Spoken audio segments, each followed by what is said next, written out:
إن الحمد لله نحمده ونستعينه ونستغفره ونعوذ بالله من شرور أنفسنا ومن سيئات أعمالنا من يهده الله فلا مضل له ومن يضلل فلا هادي له أشهد أن لا إله إلا الله وأشهد أن محمدا عبده ورسوله Барлык әлемләрне юктан бар кылып, барлык мәхлукларны тәрбияләп, ниғмәтләндереп торучы Раббыбыз Аллаһ Субханаһу ва Тааляга улуг мактауларыбыз, хәмд сәналарыбыз булса иде. Галәмләргә рәхмәт булып җибәрелмәс сөйкле пәйгамбәрбез Мухаммад Мустафа саллаллаһу алейхи ва салламга күңел түрләребездән чыккан салават шәрифләре ишеп торса иде. Кемне Аллаһ Субханаһу ва Тааля үзенең рәхмәте белән туры юлына күндерсә, аны беркем дә адаштыра алмас. Кемне инде үзенең гаделлеге белән туры юлдан мәхрүм итсә, аны беркем дә туры юлга күндерә алмас. Шәһадәт бирәмен, Аллаһ Субханаһу ва Таалядан башка гыйбадәткә лаек булган һичбер зат юк дип, һәм Мухаммад саллаллаһу алейхи ва саллям аның кулы һәм илчесе. Иң хак, иң хәерле, иң дөрес сүзләр ул да булса Аллаһ Субханаһу ва Тааляның китабы, иң дөрес, иң хәерле юл ул Мухаммад саллаллаһу алейхи ва саллям юлы. Иң начар, иң кабахат, иң әшәке нәрсәләр ул да булса дингә кертелгән яңалыклар. Һәрбер яңалык ул бидгат, һәрбер бидгат адашу. Һәрбер адашу утта булачак диде сөйкле пәйгамбәрбез Мухаммад саллаллаһу алейхи ва саллям. Барыбызны да Аллаһ Субханаһу ва Тааля сакласа иде. Аллаһ Субханаһу ва Тааля Куръанда әйтә Җомга сүрәсендә: "Я аyyuhallazina amanu idza nudiya lis-salati min yawmil jum'ah fas'au ila zikrillah wa dharul bay'." Ey müminlər, ey imanlı bəndələr, əgər də sizni Җомга kününü мәчеткә, намазга чакырсалар, инде барлык эшләрегезне, сәүдәләрегезне, алыш-бирешләрегезне ташлап, Аллаһны зикр итәргә ашыгыгыз ди. Һәм инде Аллаһ Субханаһу ва Тааля бу биек әмерләренә җавап биреп, аның күркәм, иң кадерле, иң хәерле җир йөзендә булган мәчетләр, шул мәчетләргә җыелганыбыз хакына Аллаһ Субханаһу ва Тааля инде ике җомга арасында кылган, белепме, белмичме кылган гыйфатларыбызны кичерсә иде. Һәм инде кылган дуаларыбызны, туткан уразаларыбызны, укыган намазларыбызны инде үзенең киң рәхмәте белән кабуллардан кылса иде. Амин я раббил аламин. Һәм инде ахыр чиктә барыбызны да Фирдәүс җәннәтендә Пәйгамбәр саллаллаһу алейһи ва саллям белән аның сахабалары белән җыйса иде. Инде мөхтәрәм җәмәгать, без сезне белән олуг теманы башлап җибәрәбез. Ул да булса сәламәт калб дигән, җәннәткә омтыл, җәһәннәмнән кутул дигән тема. Инде Аллаһ Субханаһу ва Тааля инде бәрәкәт бирсә иде, һәм инде файдалы гыйлемнәрдән булырга насыйп итсә иде. Амин я раббил аламин. Әлхәмдүлилләһ, беләбез кардәшләрем, һәм моны белү бу иң олы нимәтләрнең берсе. Бу бик зур гыйлем, кардәшләрем. Моны белү бу Аллаһның безгә булган киң рәхмәте, аңласак иде шуны. Кадерен белсәң иде, чөнки күпчелек адәм балалары бу нәрсәне белми дә, аңламый да, һәм күбесе кызганычка каршы белергә дә теләми, һәм шулай үлеп тә китәләр. Аллаһ биргән газиз гомерләрен бу бетәчәк дөнья бизетләрен җыюга сарыф итәләр. Үтә күренмәле нәрсәләргә мәңгелек ахирәтләрен алыштыралар, һәм көннәрдән бер көнне Аллаһ Тәгалә каршысына буш ахирәт янчыклары белән, төрле гөнаһлар белән тулган гамәл дәфтәрләренә беркетелгән хәлдә китеп тә баралар шул. Аллаһ Субханаһу ва Тааля сакласа иде. Һәм нинди гыйлем турында сүз барасың? Әйе, бу гыйлем үзеңнең бу дөньядагы максатыңны белү. Ни өчен син бу якты дөньяга килдең? Бу җир йөзендә төп вазифаң нидән гыйбарәт? Әгәр дә без тирә-юньгә күз салсак, бу дөньяда максаты булмаган берәр нәрсә табып буламы? Юк, табып булмый. Бу дөньяда һәр нәрсәнең үзенең максаты бар. Хәтта бәләкәй генә ширкинең дә, бөҗәкнең дә, микроскопсыз күзгә күренми торган микроб, вирус, бактерияның да, һәм хәтта алардан да бәләкәй булган молекула, атом, протон, нейтронның да бу дөньяда Аллаһ Тәгалә билгеләп куйган максатлары һәм вазифалары бар. Һәм Аллаһ Тәгалә кешеләрне һәм җиннәрне дә бу дөньяга былай гына эш юксызлыктан, тиктомал, бер максатсыз яратмады. Элекке хутбәләрдә моның хакында карап киткән булсак та, тагын кабатлыйбыз. Ул Аллаһ Субханаһу ва Тааля безне бары тик ялгыз үзенә генә гыйбадәт кылып яшәсеннәр өчен халык кылды һәм әйтте. Әйтте үзенең китабында, Зарiyat сүрәсенең 56-нчы аятында, кайсы аятны без инде алтын хәрефләр белән йөрәк түрләребезгә язып куярга тиешле. وَمَا خَلَقْتُ الْجِنَّ وَالْإِنسَ إِلَّا لِيَعْبُدُونَ. Мин җиннәрне һәм кешеләрне бер максат белән дә халык кылмадым, иллә дә мәгәр бер максат белән генә. Ул да булса үземә генә, ялгыз үземә генә гыйбадәт кылсыннар өчен диде. Ягъни, ничек галимнәребез бу аятны аңлаталар? Халык кылды нәрсәнедер әмер итер өчен һәм нәрсәдәндер тыер өчен. Димәк, безнең бу дөньядагы төп вазифабыз һәм бурычыбыз, миссиябыз Аллаһ кушканнарын үтәп, тыйганнарыннан тыелып яшәү, кардәшләрем. Нәрсәне ул безгә кушкан һәм нәрсәдән тыйгансың? Каян без моны белә алабыз? Ул үзенең рәхмәте белән безне бу дөньяга китергәннән соң билгесезлектә калдырмады. Ул үзенең дөньяда яшәп киткән иң яхшы кешеләр, пәйгамбәрләр арасындагы иң хәерлесе һәм иң сөеклесе булган Мухаммад саллаллаһу алейхи ва салламны барлык галимнәргә, җиннәргә дә, кешеләргә дә, гарәбенә дә, татарына да, урысына да, чувашына да, ак тәннесенә дә, кара тәннесенә дә, иракларга да, хатын-кызларга да пәйгамбәр итеп җибәрде. Һәм аңарга 23 ел дәвре буе үзенең китабын, Кур'анны иңдерде. Һәм Кур'анны аңлата торган хикмәтне дә, ягъни сөннәтне дә иңдерде һәм өйрәтте. Әлхәмдүлиллаһи раббил аламин. Әйтте Аллаһ субханаһу тәгалә Йолдыз сүрәсенең 3-4 аятында: "Ва ма янтику анил һава ин хуа илля вахйун юха." Ул Мухаммад саллаллаһу алейхи ва саллям үзенең хавасына, акылына, белдегенә таянып, диндә булган нәрсәләрне сөйләмәй. Бу бары тик Аллаһ Тәгаләдән иңә торган вахи гына диде Аллаһ Субханаһу тәгалә Кур'ан-ы Кәримдә. Ягъни Кур'ан аятлары да, Пәйгамбәребезнең хадисләре дә барысы да Аллаһ Субханаһу тәгаләдән. Аерма нәрсәдә генәсен. Кур'анның сүзләре дә, тирән мәгънәләре дә тулысынча Аллаһныкы. Аллаһның сүзләре һәм Кур'ан ул махлук түгел. Кур'анның һәрбер сүзе, хәрефе, җөмләсе, аяты, сүрәсе барысында Аллаһ Тәгалә үзе әйткән. Аллаһ Тәгаләнең сүзләре булып тора. Хәдисләрнең мәгънәләре һәм гыйлеме Аллаһтан вахи булып ингән булса да, ләкин инде әйтелеше пәйгамбәребезнеке. Пәйгамбәр саллаллаһу үзенең сүзләре белән безгә җиткергән, тапшырган. Һәм Аллаһ Тәгалә үзенең сират-ул мустақим булган, туры юлын аңлата торган, бу дөньяда бәхет уңышка итә торган, мәңгелек тормышта җәннәткә алып бара торган һәм Аллаһның газабыннан, җәһәннәмнән кисәтә торган китабында, Кур'анда һәм пәйгамбәребезнең сөннәтендә бер нәрсәне дә төшереп калдырмады. Барысын да безгә аңлатып бирде. Үзе хакында да, фәрештәләр, пәйгамбәрләр, изге китаплары хакында да, кыямәт көне хакында, барзах кабер тормышы хакында, хисап, мизан, сират күпере, җәннәт һәм җәһәннәм, тәкъдир мәсьәләләрен берсе дә төшеп калмады, барысын да аңлатты. Әлхәмдүлиллаһ. Аллаһ субханаһу тәгаләнең хакы, пәйгамбәр саллаллаһу хакы, ана-ата хакы, туганнар, күршеләр, кардәшләр хаклары, ир хакы, хатын хакы һәм барлык безгә кирәкле мәгълүматны Аллаһ субханаһу тәгалә хәбәр итте, өйрәтте һәм сөекле пәйгамбәребез аша безгә җиткерде. Әлхәмдүлиллаһ. Шулай үзенең безләргә булган барлык әмерләрен һәм тыюларын, ягъни нәрсәне ул ярата, нәрсәне яратмый, нәрсәдән разый, нәрсәдән разый түгел, берсен дә аңлатмыйча калдырмады, барысын да аңлатты.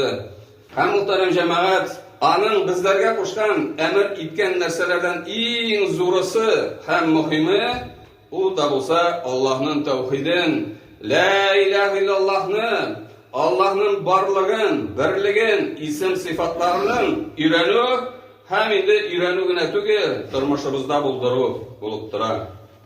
Һәм аның тәүхиде, барлыгы, берлеге нидән гыйбарәт соң? Беренчедән, иң элек без Аллаһ субханаһу тәгаләне Раббылыгында берләргә тиеш. Ягъни, ул гына бердән бер бөек Раббыбыз диябез. Rabbi degan so'z narsani anglata? Ул гына барлык галәмнәрне юктан бар кылучы. Ул гына хакыйкый хуҗа, патша. Һәм инде ул гына барлык галәмнәр белән идара итүче.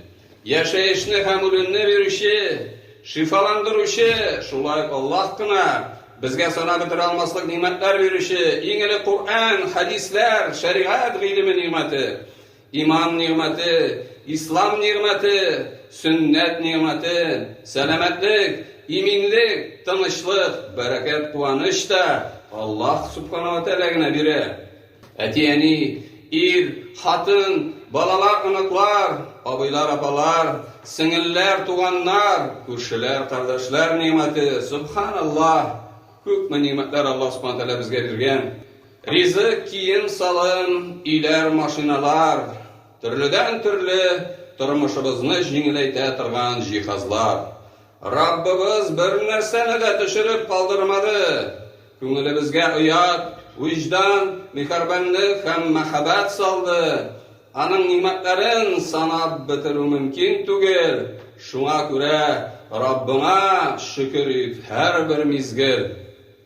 Икенчедән, без Аллаһны берләргә тиеш илаһлыгында. Ягъни ул гына ялгыз үзе генә бердән бер хак, гыйбадәткә лаеклы булган илаһ диеп без инанабыз. Тел белән әйтәбез, гамәлләр, гыйбадәтләр кылып шуны исбатлыйбыз. Өченчедән, без Аллаһны аның исем сыйфатларында берлибез. Ул гына үзенең китабында, ягъни Кур'анда һәм сөннәттә хәбәр иткән күркәм, камил исем сыйфатларына ия булган зат. Ул гына бер кем дә аның исем сыйфатларына ия түгел. Һәм без барлык килгән исем сыйфатларына бер шикләнмичә ышанабыз. Бер исемен дә, бер сыйфатын да инкар итмибез. Бер кем белән дә, бер нәрсә белән дә чагыштырмыйбыз. Чөнки Аллаһ Тәала әйтә: "Ләйсә камислихи шәй ва хува ас-самиул басир." Аңарга охшаган бер нәрсә дә юк.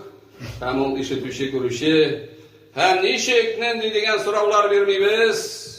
Мәсәлән, нинди аның куллары, нинди аның йөзе, ничек ул төннең 3-нче өлешендә дөнья күгенә иңә. Әгәр дә синең шикле, загыйф акылың моны аңлый ала торган булса, Аллаһ Тәала сиңа аңлатыр иде. Ләкин без мондый сораулар бирергә бернинди хакыбыз юк. Һәм дүртенчедән, бер исемен дә, бер сыйфатын да үзгәртмибез. Ничек Кур'анда һәм хадисләрдә килгән булса, шулай гына кабул итәбез, ышанабыз, раслыйбыз, исбатлыйбыз.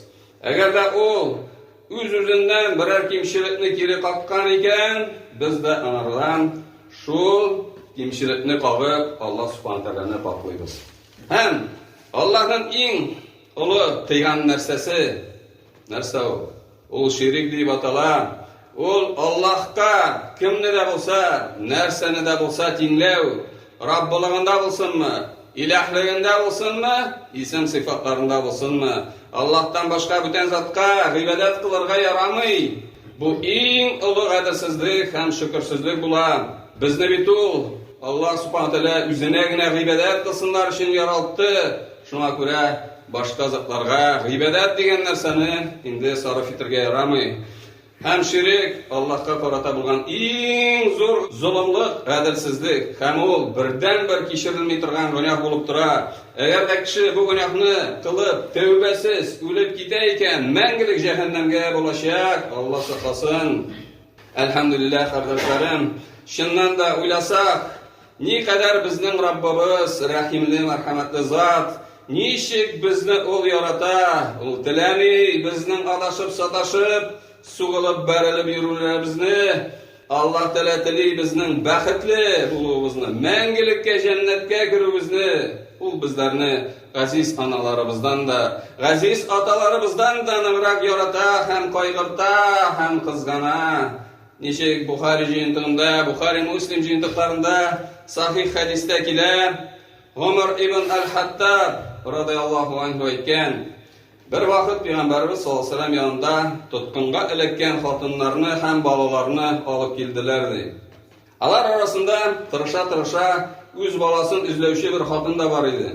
Ул аны табып, бик каты итеп кочаклап алды, ашата башлады. Һәм Пәйгамбәрбез саллаллаһу алейһи ва сәлләм бездән бу хатын үз баласын утка ташлый алыр идеме дип сорады. Без исә юк, Аллаһ Тәгалә белән ант итәбез, бу хатын мондый эшне эшли алмас иде дип әйттек. Шуннан соң Пәйгамбәр саллаллаһу алейһи ва сәлләм Аллаһ Тәгалә үзенең кулларын бу хатын үз баласын жәлләгәнгә караганда да ныграк кызгана диде. Күрәсезме, мөхтәрәм җәмәгать, ничек кенә ана кеше баласын яратмый, ләкин Аллаһ Субхаһу ва Тәгалә күпкә рәхимле, мәрхәмәтле зат. Шуңа күрәдер инде безне яратканга, кайгыртканга, кызганганга күрә ул җенләр һәм кешеләр дөньясына үзенең иң сөекле пәйгамбәрен җибәрде. Кайсысы безгә җәннәткә китә торган, җәһәннәмнән ерагайта торган һәрбер нәрсәне өйрәтеп калдырды.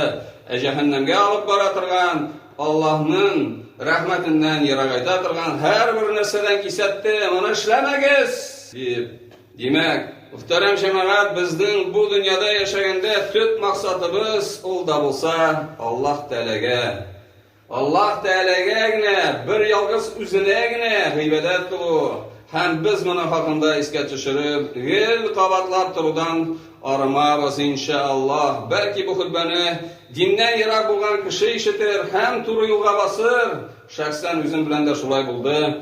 Бу бөек максат хакында беренче тапкыр укыгач, ишеткәч, шөкерлек ишекләре аша хакыйкый исламга Аллаһның рәхмәте белән кирдем. Гыйлемле, таухидлы, намазлы, уразалы, зәкатлы, хаҗлы Аллаһның сиратыл мустақим юлына аяк бастым. Бер Аллаһка гыйбадәт кыла башладым. Алхамдулиллаһ. أقول قولي هذا واستغفر الله لي ولكم من كل ذنب واستغفروه إنه هو الغفور الرحيم السميع الدعاء. الحمد لله رب العالمين، الصلاة والسلام على رسول الله محمد وعلى آله وصحبه أجمعين. السلام عليكم ورحمة الله وبركاته. Demək etdik, Allah Subhanahu taala bizni yoxdan var qıldı, fəqət üzünə gənə ғибадət qılsınlar üçün. Nərsəsin ol ғибадət? Alimlərimiz bizə şunday qısqaça gənə anlatma verirlər.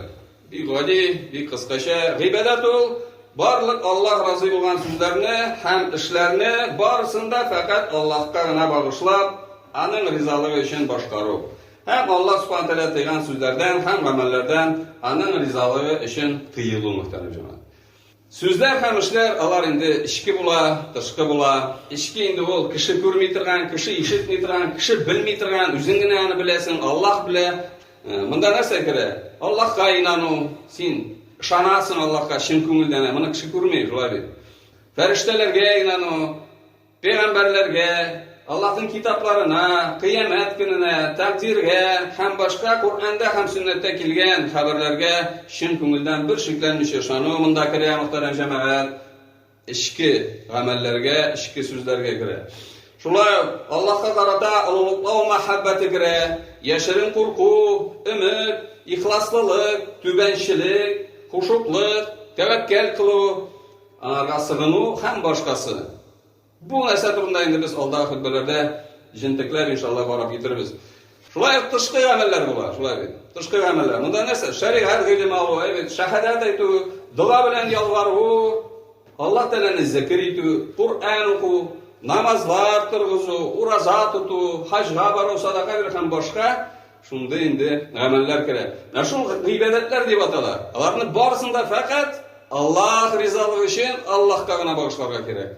Әгәр дә инде кеше күрсен, кеше мактасын, кеше биекләсен дип башкарасын икән, бу инде Аллаһка тиңдәш булган була. Һәм инде бу куркыныч гөнах мөхтәрәм җәмәгать. Һәм Аллаһның рәхмәтенә, разыйлыгына, мәхәббәтенә, аның иң зур бүләгенә, җәннәткә ирешү нияте белән Раббыбыз кушкан гыйбадәтләрне, Раббыбыз менә бу кушкан гыйбадәтләрне фақат Пәйгамбәр саллаллаһу алейһи өйрәткәнчә генә башкарсак, бу дөньядагы бөек вазифабызны үтәгән булырбыз иншаллаһ. Һәм безгә Аллаһның иң зур бүләге мәңгелек җәннәт булачак, кардәшләрем, мәңгелек. Ахирәт тормышыңа, дустым, гафил булма. Ярып таба алдында берүк утырып калма. Динебезне өйрән, төшен һәм бел. Аллаһ Тәгаләнең рәхмәтендә булырсың гел. Белү генә җитми, гөнаһларны калдыр. Büyük maksatını tırmışında buldur. Kuşkanların ötep, tıyganlarından tıyıl. Kafirlerge bulan cehennemden kıtıl.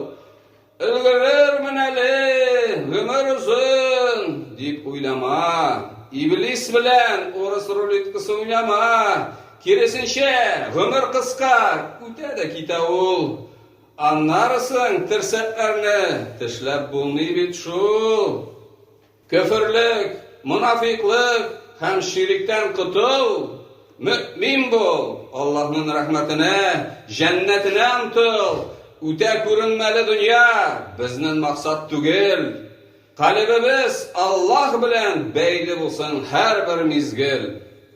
Turmuşumuzning her mizgilinde, muhtaram cemaat, qiyin shart bo'lsinmi, rahat, mashaqqatsiz vaqt bo'lsinmi, duo qilganda, namoz o'qiganda, o'roza tutganda, bozorga oshamliqlar olirga borganda, safarga chiqqanda, yoki endi bolnisga yo'l tutganda, o'qiganda, ishlaganda ham boshqa vaqtlarda bizning yuragimiz, bizning qalbimiz gil Alloh taolo bilan ilimtida, beylenişte, anı zikir ituda bulurga tiyish. Anbolığız kardeşlerim, bizge yüreklerimizni daimi revişte Allah Teala bilen beylerge yürünürge kireydi. Nişik sahabeler radıyallahu anhu aların turmuşların biz okup bilemiz. Hatta ayak kiyimi bağı üzülse de, yoğuysa indi andı. Olu problema da tügül şulay bir. Şonduk bazarga şakmaganlar. İngilek dua bilen Allah'ka yalvarganlar. Anlarsın gana indi sebebin kılırga aşıkkanlar. Bazarga barıp bağın satıp alganlar. Göresizmi? Göresizmi? Üzümüzni şağıştırıp qarıyalı Peygamberimiz sallallahu aleyhi ve sellem'den şakirtleri, sahabeleri bilen. Biz qaysı vakitte, qaysı şirakta Allah bilen yüreğimizni beyliyiz. Anı köp itip zikir ite başlayız.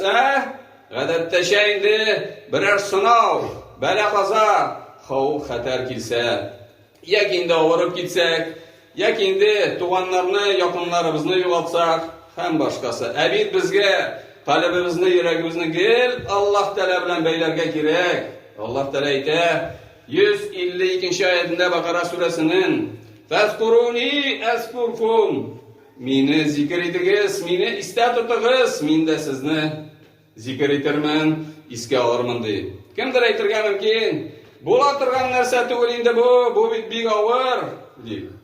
Bula, nişik bulmasın indi? Bula cemaat. Elbette jingilgine bir eybirde bulmay. Munda bizning ish düşmanımız da şunduk yerdem ite başlaydı. Kuştırnaklarda yerdem ite eybir. Ayak şala. İngilik şeytan Allah'ını gül unutturup durar. İkincisi nefsimiz. Faydasız, boş narsalar bilen mavuttırar. Üçüncüsü, ul cemiyet, şeytan yoluna sürüy, adaştırar. Eyye, jingilgine bulmaz dostum, gel Allah'ını iste tuturga. Şuna göre bitindi bu oluk maksat, tırışlık kirek kuyurga. Bu iş düşmanını jingir, inşallah zikir, tesbih, dua. Muhterem cemaat, bizning kishimizdan kela olmaslik, biz buldura olmay turgan narsalarni Alloh taolo bizga yuklamadi bit. O'zi aytdi ish, izgi kitobida Qur'oni Karimda narsa deydi. La yukallifullohu nafsan illa wus'aha. Alloh kishiga aning kishidan kelmay turgan narsalarni yuklamaydi. Baqara surasining 286-oyatida aytadi.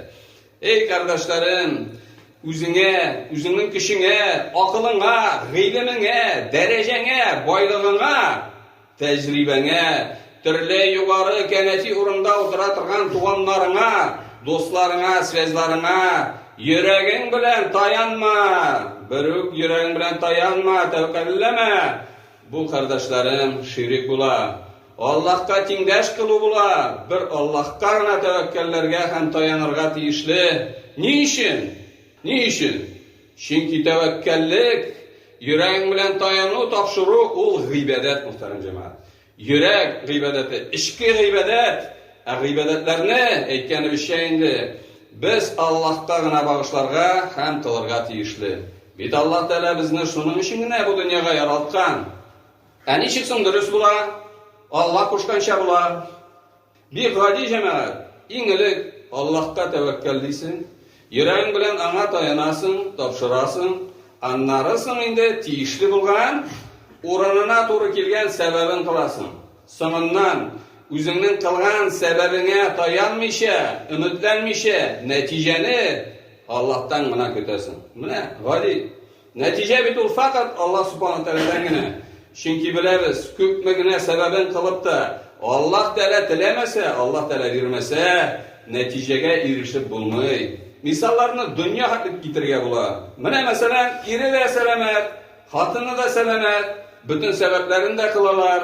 Indi balaları 10 yıl yok, baniska da tekşirip barıp ayttılar. Lakin Allah Teala vermese, yok şulay bit. Lakin sebepler eli o dünyavi gına bulmay. Eli şeriatte, Kur'an'da hem hadislerde kelgen sebepler de var. Türlü dualar, zikirler, işkürüler. Lakin köpçilik kişi bunu bilmeydi, kullanmaydı. Çünkü onlar dinde tübürler. Şeriat ilmin öğrenmeyler, gerekmiyor olarga. Demek, kardeşlerim, birer nersege kirişip, hayırlı neticege erişirge tilesen, sebeplerinin iki türünde kılırga gerek. Dünyavini da, şeriatta kelgeninde muhtarıcım. Hem bu dünyada barlık sebeplerini Allah Teala'na bilgilep koygan, yani kaysı şıraktan indi sebep kılırga gerekligin, bir Allah Teala'na bilgili. Hem netice degen nerse de Allah'ın gına kulunda. Sebepler bilen neticeler arasında Allah Teala bilgilep koygan ilimte olsa da, kay vakit etkeni bir şeyindi Allah dilemese, kütken neticege erişe almaska da mümkünsin. Ama da lakin sebeplerini barabir kılırga gerek. Çünkü Allah özü dünyanı şula kelegen, turu keletirgen sebepni alırga koşkan. Dinimizde bileriz, almatıш ağzıma keliptiş degen nerse yok. Nersegedir erişirge tilesen, tırışırga gerek. Sebebine kirişirge gerek. Allah'ın rahmetine hem anın müminlerge zirlenip kuyulgan cennetine erişir için de mangay tiringine tügel, mal mülketinni de, selametliğinni de, vakıtınni de, hatta canını da kızganmaska gerek. Kardeşlerim, alma kilip düşsün için ağaçını biraz silketirge gerek. Salkından katıp ölmesin için paltasında kiyirge gerek. Eğinde avarıp gitsen, daru içip davalanırga tırış. Kaynar yürek türlerinden çıkan dua bilen Rabbına yalvarırga kiriş. İlerinde balaşaga tulup tursun disen, ülenirge kirek. Sebep kılmayşa neticege erişü, dünyada bu bik sirek. Ey dostlarım, İrenirge kirek idi şul bizlerge, özümüzün kalplerimizni her şak Rabbimiz bilen beylerge. Min buldaklı, min akıllı, min bulduran deyip uylamaska, özümüzün kişimizge, akşamızga, akılımızga dayanmaska. İndi muhterem cemaat, sebepni kılgaş, sebepni özüne dayanma, unut o sebepni. Sebebin kılganını unut. Allah'a barlı yüreğin bilen tayan. Ağırga tapşır bu işini. Hem sura Allah Teala'dan tilin bilen. Allah subhanahu teala tilin bilen sura. Üzünün hecetini. Bir paşanda unutma dostum. Her bir işte en ulu sebeplerden bulup durar. Yüreğin bilen Allah'a tayangandansın. Tilin bilen Allah'tan dua sura. Yürek türlerinden çıkan dua bilen göz yaşlarım. Gel duada bulayık aziz kardeşlerim. Allah'ımız süye dua kılganlarını, hecjetleri bilen ana yalvarganını, ölgençikke kadar bir Allah'a ibadette bulup, köngüllerimizni paklayıp kardeşlerim dua kılıp. İndi Allah, Rabbim Allah subhanahu teala illerimizge iminlik, tanışlık, yurtlarımızga mulluk, bereket, ailelerimizge elfet, mehabbet, balalarımızga, anıklarımızga tevfik, hidayet birseydi, iman bilen ölgen tumanlarımızın da, etiyeni, ebi babaylarımızın, kardeşlerimizin, avuldaşlarımızın da bu dünyada bilip mi, bilmişi mi kılgan günah hataların öz rahmeti bilen geçirseydi, hem indi ahir şikte barımızın da indi cennetlerinde jiyseydi. Amin. Allahümme salli ala Muhammed ve ala ali Muhammed kema sallaita ala İbrahim ve ala ali İbrahim inneke hamidun mecid. اللهم بارك على محمد وعلى آل محمد كما باركت على إبراهيم وعلى آل إبراهيم إنك حميد مجيد. ربنا لا تزغ قلوبنا بعد إذ هديتنا وهب لنا من لدنك رحمة إنك أنت الوهاب. ربنا آتنا في الدنيا حسنة وفي الآخرة حسنة وقنا عذاب النار برحمتك يا أرحم الراحمين. وأقيموا الصلاة.